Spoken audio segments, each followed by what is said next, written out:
Hello everyone, मैं दिवाकर पांड्या। बहुत बड़े मुद्दे पे बात करेंगे। सबसे पहले मैं बात करूंगा एसएससी प्रोटेस्ट को लेके, और आप लोग अंत तक बने रहना। एक एक टीचर को छोड़ूंगा नहीं।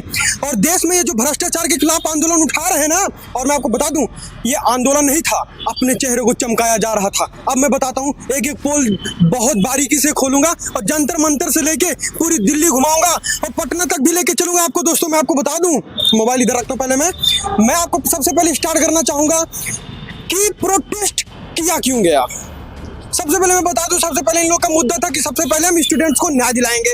चलो मैं मान लिया कि आप स्टूडेंट्स को न्याय दिलाओगे, भाई री एग्जाम करवाओगे, जिन बच्चों के साथ गलत हुआ उनके लिए आप लड़ रहे हो। लेकिन आपको दोस्तों नहीं पता था, रियलिटी नहीं पता था। इन लोगों ने अपना एक एकता बनाया और अपने आप को ये जंतर मंतर लाते हैं और 31 तारीख को ये प्रोटेस्ट करते हैं। सारे टीचर्स मिलके बहुत खुशी खुशी प्रोटेस्ट करते हैं। नीतू मैडम जी कहती हैं कि मैं आराम से गाड़ी में चली गई, क्यों धक्का मुक्की करूं। आदित्य रंजन जी उसमें है, चिल्ला चिल्ला के रो रहे थे, विक्रमजीत रो रहे थे। भाई एक बात बता दूं, एक वक्त आता है जब लोगों के आंखों में आंसू आ जाता है। उस सिचुएशन में आंखों में आंसू आ जाता है। बात यह है कि रिकॉर्ड हो जाता है कैमरे में। और दोस्तों मैं एक बात बता दूं, मैं किसी टीचर्स की बुराई नहीं करूंगा, यहाँ पे निष्पक्ष बात करूंगा और एक एक लोग की औकात दिखा दूंगा।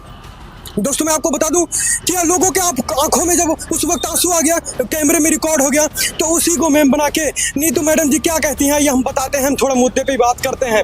नीतू मैडम जी बात कहें, आपको क्षेत्र में आए हुए 20 साल हो गए, मैं मानता हूं। आप कैसे कह सकती हो कि हम एज से और कद से लोगों को परख लेंगे। इस बात को नोट कर लेना, समंदर में अगर गहराई नहीं होती ना तो नदियों को परखा ना जाता। एक बात और बता दूं, आप किसी टीचर्स को ऐसे नहीं कह सकते कि वो 10 दिन हुआ, 1 साल हुआ, 2 साल भी, 20 साल। लोगों को मैं आपसे बता दूं कि लोग आपके ही मुखर्जी नगर में 20-20 साल तैयारी करते हैं, 15-15 साल तैयारी करते हैं, आईएएस नहीं बन पाते हैं। और एक एक लोग ऐसे होते हैं, आदित्य रंजन जैसे होते हैं, जो आते हैं 2 साल में फर्स्ट अटेम्प्ट में क्लियर करके चले जाते हैं, आईएएस बन जाते हैं। और आप क्या कहती हो, हर एक टीचर्स के सेल्फ रिस्पेक्ट को आपने मजाक बना दिया। और मैं आपको बता दूं, 2 कप चाय में आप बिक गए, 2 कप चाय में आप बिक गए। 1% नहीं छोड़े आपने, किसी भी टीचर्स को नहीं छोड़े। और जो टीचर मजबूत थे उनको आपने अपने पक्ष में ले लिया। बहुत बड़ी बात है, चलो मैं मान लिया। और दूसरी चीज मैं आपको बता दूं, मैं आपका सम्मान करता हूं, देश का सम्मान करता हूं, देश की हर एक नारी का सम्मान करता हूं, लेकिन उसका भी सम्मान नहीं करूंगा जो देश के खिलाफ, बच्चों के खिलाफ, टीचरों के खिलाफ और अपने आप को 100% क्लियर स्पष्ट बताए कि मैं सही हूं। मैं कोई रिपोर्टर नहीं हूं। मैं देश में हर एक उस भ्रष्टाचारी का, हर एक उस अन्याय करने वाले का आंख से आंख, कंधे से कंधा मिला के बात करूंगा, चाहे जान हथेली भी रखनी पड़ जाए। और दूसरे मुद्दे पे मैं बात आना चाहूंगा, RWA को लेना चाहूंगा, अंकित भाटी को लेना चाहूंगा, और इधर एक यार इधर गगन प्रताप जी को लेना चाहूंगा। गगन प्रताप जी थोड़ा अपने काबिलियत में रहिए। ऑनलाइन क्लासेस देने से और ऑफलाइन क्लासेस देने में बहुत अंतर होता है सर जी। आप होंगे अपने फील्ड के बादशाह, आप परफेक्ट नहीं हो। आदित्य रंजन जी परफेक्ट नहीं है, इस बात को नोट कर लेना। और जो एक दूसरे के प्रति कदम खींचने पे लगे हो ना, और मैं आपको बता दूं, ये मुखर्जी नगर में ना टीचर्स नहीं है, टीचर्स जो थे ना वो अलग थे, ये बिजनेसमैन हैं। यहाँ पर सारे के सारे बिजनेसमैन हैं। आप जाके रियलिटी चेक कर लेना, ओल्ड राजेंद्र नगर की हमारी वीडियो देख लेना, मुखर्जी नगर की हमारी वीडियो देख लेना, ये सब के सब बिजनेसमैन हैं। मैं एक तरफा नाम गिना देता हूँ, खान सर, अवध होजा, आदित्य रंजन, एलन, एवरीवन, नीतू, यार कौन ऐसा नहीं है विकास देवी कीर्ति बिजनेसमैन नहीं है। कौन कहता है ये टीचर्स हैं। मैं मानता हूँ इन्होंने संघर्ष किया, कंपनी स्टार्ट किया, लेकिन इस बात बता दूं, रिकॉर्डेड वीडियोस को आगे पब्लिश करते हैं और वही सालों साल चलते हैं और बच्चों को पढ़ाते हैं। चलो मैं मान लिया आपके माध्यम के द्वारा, आपके द्वारा मैं सम्मान करता हूं कि आपके द्वारा बच्चे सक्सेस होते हैं, लेकिन इस बात को मैं बता दूं, आपके कंटेंट, अरे मैंने ऐसे कोचिंग सेंटर को देखे हैं यार जो कंटेंट को चुराते हैं, बोलेंगे मैंने ये कर दिया, मैंने वो कर दिया। चलो मुद्दे पे आते हैं और मुद्दे पे बात करेंगे। अब नीतू मैडम जी बोलती है कि सर जी अवध होजा से कि आप भी आइए महफिल में। अरे अवध होजा जी, आप बहुत बहुत धन्यवाद, आपको आम आदमी पार्टी से ज्वाइन थे, नीतू मैडम जी के चक्कर में नहीं आए। नहीं तो आप तो वैसे ब्लू फिल्म की बात करते हैं, आप तो वैसे बड़ी बड़ी बातें करते हैं, सेक्स की बातें करते हैं, आप तो बहुत अच्छे से और देश को रच देते। आप तो कट्टा बंदूक भी लेकर जंतर मंतर में आ जाते सर जी। अच्छा हुआ आप नहीं आए, नहीं तो इतिहास में और घोलमोल हो जाता। और आपको मैं बता दूं कि यहाँ के जो टीचर्स हैं सब नेतागिरी पे आ गए हैं, सब प्रोटेस्ट करने पे आ गए हैं। एक ही दो जो हैं ऐसे, जो भगत सिंह जैसे हैं, आप जिसको मान रहे भगत सिंह जैसे हैं, चंद्रशेखर आजाद जी जैसे हैं, वो सब चंद्रशेखर आजाद जी ये नहीं रावण वाले, वो वाले। और मैं आपको बता दे रहा हूँ कि खून होना चाहिए लोगों में। लोगों को मैंने देखा यहाँ के टीचर्स भाई एक तरफ बहुत अच्छे से काम कर रहे थे, दूसरी तरफ एक दूसरे की बुराई कर रहे हैं। आदित्य रंजन जी का तो पूरा शरीर कांप रहा था वीडियो में। गगन प्रताप जी ने तो ऐसा एक्सप्लेन किया जैसे लग रहा है कि बहुत बड़ी दुश्मनी है। अरे भाई वहाँ प्रोटेस्ट कैंसिल कर दिया 6 अगस्त को। मैंने ऑफिस में मेल कर रखा था कि मैं हाफ डे पे छुट्टी रहूंगा, मुझे मौका नहीं मिला। और ये लोग अपना कोर्स लॉन्च कर रहे हैं, बच्चों के बारे में ही सोच रहे हैं। इस बात को नोट कर लेना। अब बच्चों को क्यों डरा रहे हैं? अगर आप जंतर मंतर आते, प्रोटेस्ट करते, आप पे FIR दर्ज होता।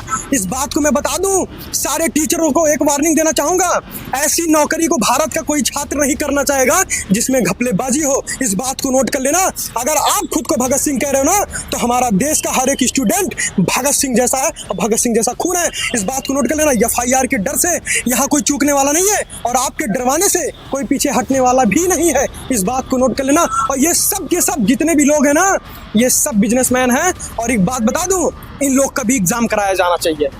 जो सिलेक्टेड है, चलो मान लिया हो भाई अपने दम पे, अरे कुछ तो सिलेक्टेड ही नहीं है, कभी IAS नहीं बन पाए, कभी कुछ क्लियर ही नहीं कर पाए और आज बड़ी बड़ी कंपनी चला रहे। चलो मैं मान लिया आपने स्ट्रगल किया, लेकिन थोड़ा सा ख्याल तो रखो, टीचरों का भी तो ख्याल रखो, खुद का भी तो ख्याल रखो। खुद को चमकाने के लिए आप लोगों का इंसल्ट करोगे, ये बहुत बड़ी बात है और बहुत गलत बात है भाई। ऐसे लोगों को नीचा दिखा के और लोगों को छोटा बता के आगे नहीं बढ़ा जा सकता दोस्तों, चाहे वो कोई भी हो। आज मैंने जो भी बोला है बहुत शिद्दत से बोला है। और 6 अगस्त के प्रोटेस्ट को इसलिए कैंसिल किया गया क्योंकि 2 कप चाय में चारों लोग बिक गए भाई। अब 13 से अब 15 अगस्त आ जाएगा, 15 अगस्त से मामला डाउन हो जाएगा। खून में सिर्फ उबाल 10 मिनट के लिए होता है, हर कोई भगत सिंह नहीं होता। इस बात को नोट कर लेना। और दूसरी बात और बता दूं, अब तो सब अपने अपने बिजनेस में लग गए हैं क्योंकि सबको अब डर है कि हमने प्रोटेस्ट तो कर दिया इतने सेंसिटिव एरिया में, अब हमारी कोचिंग कैसे चलेगी? इस बात को लोगों को डर है क्योंकि सरकार किसकी है आपको पता है कि चाणक्य जैसे लोग उस पार्टी में बैठे हैं। ये सारे मुद्दे हैं। और भारत के टीचर्स को मैं थोड़ा सा एक्सप्लेन करना चाहूँगा, नवीन सर को मैं थोड़ा सा एक्सप्लेन करना चाहूँगा कि नवीन सर जी, आपने तो बहुत अच्छा काम किया, आपने तो पूरा महफिल ही जमा दिया, लेकिन कहीं ना कहीं मिस्टेक कर गए आप भी। थोड़ा सा देखिए, कैमरे में रिकॉर्ड होता है। और एक पुलिस की मैं बात करूं, एक पुलिस क्या कहता है कि अगर मर्द होते तो वर्दी पहनते। एक बात और बता दूं इंस्पेक्टर साहब, मैं मानता हूं आपने सही बात वहां पे बोला या गलत बात बोला, लेकिन अपने लहजे में बात करनी चाहिए कि मर्द, वो जो जिसके सामने आप बात कर रहे थे ना, तो पहन के उतार दिया है। थोड़ा सा इसका भी ख्याल रखो। और हाँ, एक बात और बोलना चाहूँगा कि आप जैसे ना वो फैक्ट्री में पैदा करते हैं, ठीक है? तो मर्द नहीं, सम्मान करो सभी टीचरों का, लेकिन जो एक टीचर आपस में लड़ रहे हैं ना, थोड़ा सा अपने अंदर झांको। तुम किसके बारे में क्या बोल रहे हो? किसी कोचिंग इंस्टीट्यूट को गिराने की कोशिश मत करो, ठीक है? गोदी मीडिया तो बिक चुकी है, हमारे भारत के सारे टीचर भी बिक चुके हैं। 1% कोई नहीं है स्टूडेंट्स का, सब अपने अपने फायदे देखते हैं दोस्तों। मैंने कोचिंग इंस्टीट्यूट में काम कर रखा है, लोग रील बनाने के चक्कर में, फेमस होने के चक्कर, अरे यार ऐसे टीचर हैं जो शायरी याद करके जाते हैं कि मैं प्रोटेस्ट में बोलूँगा जिससे मेरी बातें वायरल हो जाए। सर जी, ऐसे कोई भगत सिंह नहीं बन जाता, ऐसे कोई महान नहीं बन जाता, ऐसे कोई आज़ाद नहीं हो सकता। आपने खुद का नहीं, हमारे देश के हर एक स्टूडेंट्स का दिल दुखाया है, आपको माफ़ी नहीं मिलेगा। भारत का हर एक युवा समझ चुका है कोचिंग इंस्टीट्यूट की रियलिटी, राजेंद्र नगर की रियलिटी, मुखर्जी नगर की रियलिटी और पूरा नोएडा नॉलेज पार्क की रियलिटी। आप सबको समझ गए हैं कि आप लोग टीचर नहीं हैं। सम्मान करता हूँ मैं टीचर को, ऐसी बात नहीं है, लेकिन आप कहीं ना कहीं बड़े बिजनेसमैन। हमारी वचन अगर किसी को बहुत गलत लगी हो, किसी को हर्ट हुआ हो, तो नीचे डिस्क्रिप्शन में मेल दिया गया है, आप लोग उस पर कनेक्ट हो और जो भी आपको बुरी लगे बातें उस पर हमसे कनेक्ट कर सकते हैं। चैनल पे नए हो तो दोस्तों दिवाकर पांडे को सपोर्ट करोगे ना, तो नरेंद्र मोदी जी की आंखों में आंखें डाल के बात करूंगा। ऐसा लड़का नहीं हूं मैं कि दब जाऊंगा। Thank you so much.